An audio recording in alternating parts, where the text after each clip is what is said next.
CCTV shows the chilling moment that a knifeman randomly stabbed a homeless man in the neck outside of Liverpool Street Station in London. Thankfully, the homeless man, his name Izzet Mehmed, survived the attack. He's made a full recovery. And also, thankfully, the attempted murderer, his name Egidijus Kodavus, 29 years of age, a Norwegian national who's been living in the United Kingdom for 3 years at the time of his attack on Izzet Mehmed. Thankfully, he's been jailed for life for the attempted murder of the homeless man Izzet Mehmed. So he's been given life in jail. That's good. What's not so good, in my mind, is that the attempted murderer will have access to parole. He's been sentenced to life, but his minimum term is 14 years and 242 days, let's say 14 and a half years, at which point he's going to have the opportunity for parole. And I'm no legal expert. My fear and guess, because I've not researched this topic, if you're able to educate me in the comments section, please do. But my fear and guess is that it would be relatively easy for somebody to pass parole, if that is the correct term, to meet their parole requirements, to say, hey guys, I've spent 14 and a half years in jail, I've learned my lesson. Sorry about attempting to killing that homeless man, Izzet Mehmed. Sorry about that, shouldn't have done that. Learned my lesson now, won't do it again, promise. I feel it would be quite easy to do that, to say that in an expressive manner to the parole board. I mean, how difficult would it be to feign remorse? Of course, in addition to that, he would have had to behave himself to some degree. And what does that mean? I think it means he would have just avoided being involved in violent offences against inmates or guards that he himself instigated. So,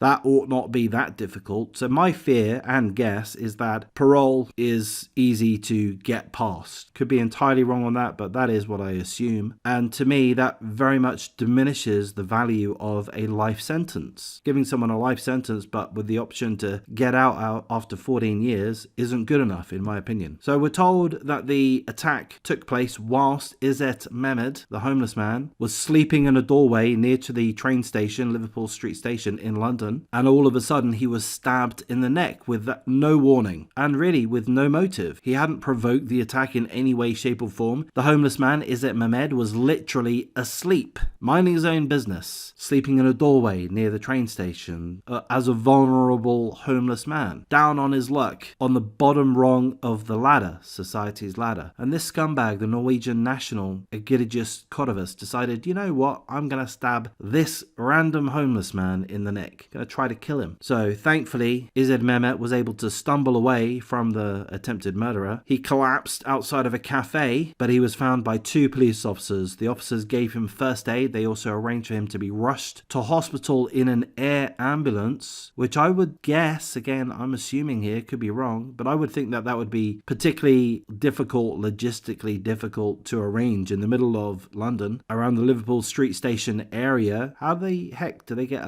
a helicopter down to the road level? I presume, I don't know, it lands on top of a building and a normal ambulance takes him to the top of the building. I don't know how it works, but seems like a bit of a logistical difficulty to me. But in any case, that's what happened. And thankfully, the homeless man, Izzet Mehmed, made a full recovery. So my take on that is that he is not suffering from any life-sustaining injuries, a full recovery. So I'm going to say well done to Izzet Mehmed. Congratulations that not only he survived an attack, being stabbed in the neck, but he has not sustained any life-sustaining injuries. So that's great. Hopefully he's not overly traumatized. Hopefully he's no longer homeless. We're not told about that, but hopefully that's the case. Even if he's not in the position to gain employment, hopefully social services have stepped in to house him. You do get public housing in England. I don't really know how the system works, but it's very much a thing. A lot of people get to be housed their entire lives at the taxpayer's expense. I'm not either totally for that or totally against that. I'm kind of against it in some ways and not against it in other ways, but anyway, it's all political. Another aspect to be thankful of is that the stabber, the Norwegian national Egidijus Kodavus, was arrested within 24 hours of the attack. He actually returned to the scene of the crime, or rather close to the scene of the crime, in the early hours of the morning, and he was charged with murder the following day. That's pretty much all the information that we have in regards to this case. So this scumbag POS randomly chose to stab someone in the neck. Thankfully that person survived, and now the taxpayer has to pay for this Norwegian national to spend potentially the rest of their life in jail, but probably probably just the next 14 and a half years or so. I'm going to wrap things up. If you appreciate the coverage, please do like, comment, subscribe, share the video as you see fit. I'm on the hunt for 2,000 members. I only have another 2,000 to go. That's right, I currently have 0 members. If you'd like to be number 1, take advantage of this once-in-a-life opportunity. Hit the join membership button. Technically speaking, there's no contracts involved. You can just sign up for 1 month if you want. However, morally speaking, I think you really ought to stick around for the rest of your life. So I'm going to wrap things up. Take care.